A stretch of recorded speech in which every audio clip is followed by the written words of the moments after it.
Hello, I'm Sarah from the Baby Wearing Academy, and I'm here today to talk to you about using the ErgoBaby Aerloom Carrier in the world facing or facing away position.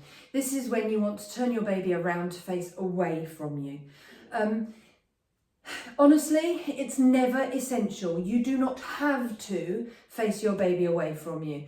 Lots of people like to for various reasons. Around about sort of 3 or 4 months, babies start to get more interested in what's going on around you rather than snuggling into you. This does not mean you have to turn them around to face away from you.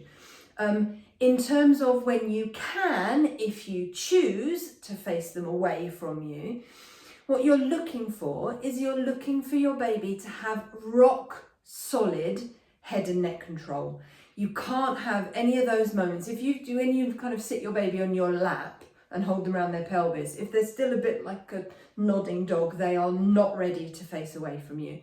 They need to have rock solid head and neck control, and they really need to be working towards mastering their torso control.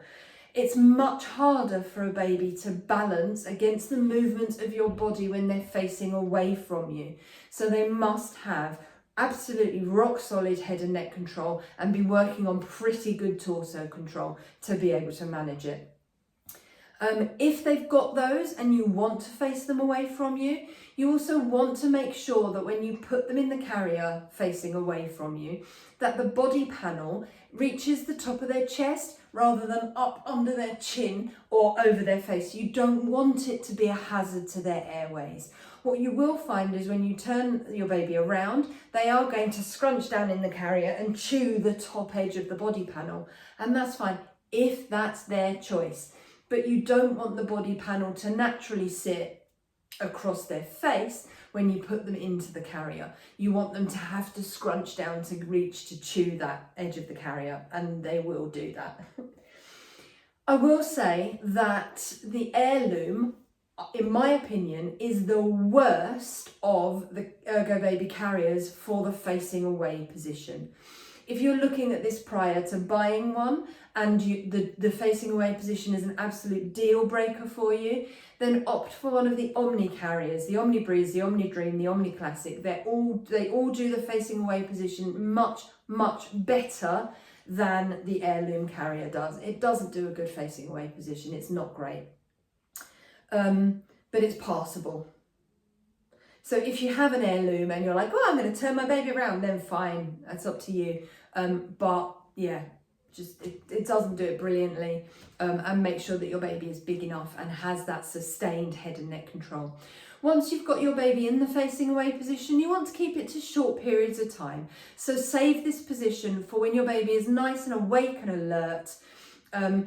And you're going to be interacting with them a lot. So you're going to the park and you want to look at the ducks on the pond, or you're taking them to an aquarium or the zoo, or so, where there's going to be loads of stuff where you're going, wow, look at that, wow, look at that. What I wouldn't do is put them in the facing away position, go to the supermarket, where your attention is on all of this and not on them, because you may start to miss the cues that they're either overstimulated and need to turn back to face in towards you, or they're getting tired and you don't want them to fall asleep in the facing away position where the top of the body panel could pose a risk if their head flops over the edge.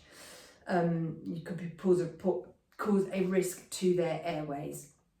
So yeah, short periods of time when the baby is awake and alert, and you're going to be interacting with them a lot so that you can pick up on any cues that they've had enough in that position and want to turn back towards you. If kind of this has made you get all panicky about the facing away position, sorry, didn't mean to do that. But the great alternative is either use a different carrier, because this doesn't do it, a different carrier to do a hip or side carry position, where the baby's then got loads of options for looking around.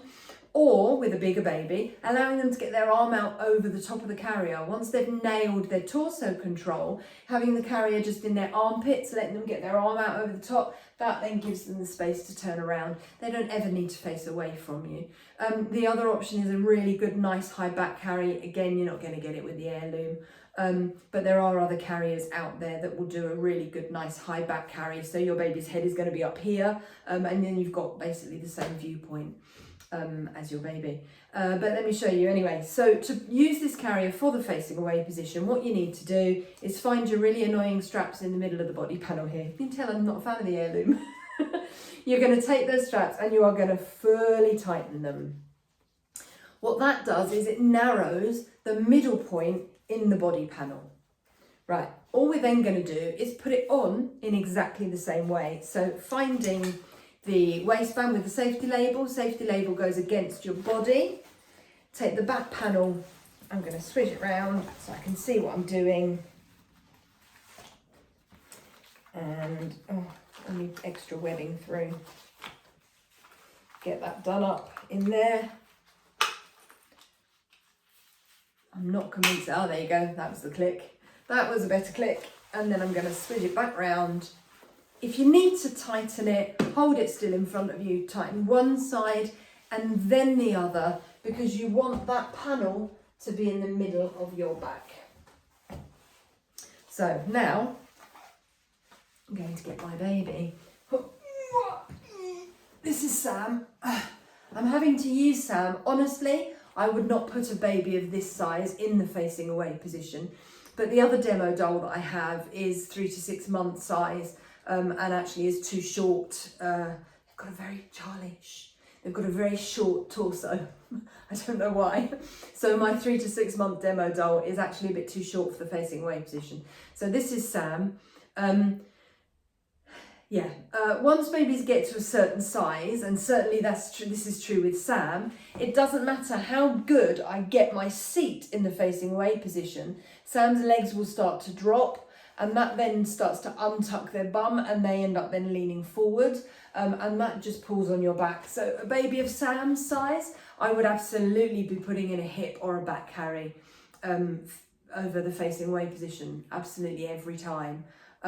But Sam is the most appropriate size demo doll I have to show you this position. So I'm going to hold Sam in that seated position in front of me. I still want their knees up higher than their bottom.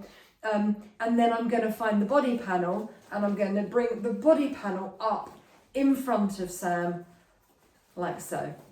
I can then put my hand kind of through the shoulder strap and onto Sam's crotch to be able to finish bringing the body panel up.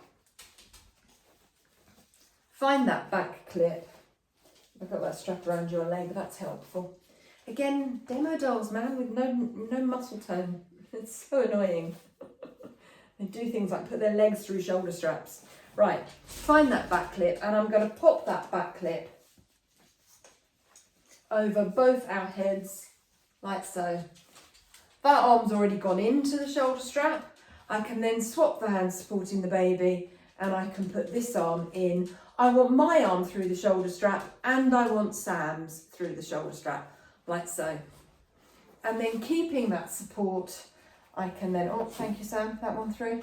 I can then tighten the webbing and same on this side.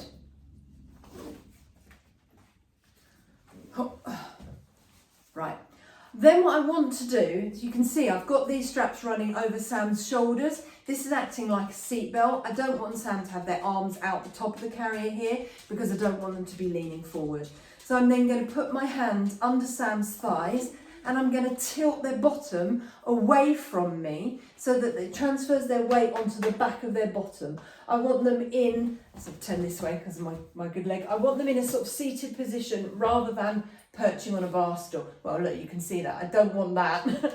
So tipping Sam's weight so that their weight is on the back of their bottom. Please ignore my dog being annoying.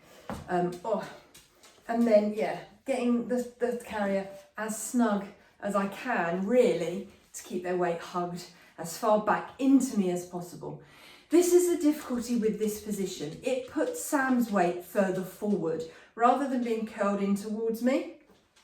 And that is going to make them feel heavier. It's not that your baby is too big for your carrier, it's that this position just makes them feel heavier. So having them curled in towards you, either in a hip carry or a nice high back carry, is always going to be preferable. So you can see Sam's got plenty of space between the top edge of the body panel and their mouth. If they had any muscle tone, then they would just scrunch down and chew the top edge of that carrier. It's just what babies do. Don't stress over it. Here we go. So yeah, short periods of time while the baby is nice and awake and alert, absolutely fine. What you've got is a nice sort of seat for the baby to sit on. Like I say, the Airloom doesn't do it as well as most of the rest of ErgoBaby's carriers. But if this is the one you've got, then that's how you do it. To take it off, I'm just going to reverse the process. So if I find the strap at the side here, I can loosen, pull all of the webbing out. Same on the other side. If you are more flexible than me, then you may just be able to reach the clip behind you and undo. I cannot do that. Supporting my baby's weight, I'm then just going to take both our heads out of that strap. And there we are. Hooah! Thank you, Sam. I hope that helps. If you've got any questions, do put them in the comment section down below and I'll get to them as soon as I can. Thanks a lot and I'll see you soon. Bye.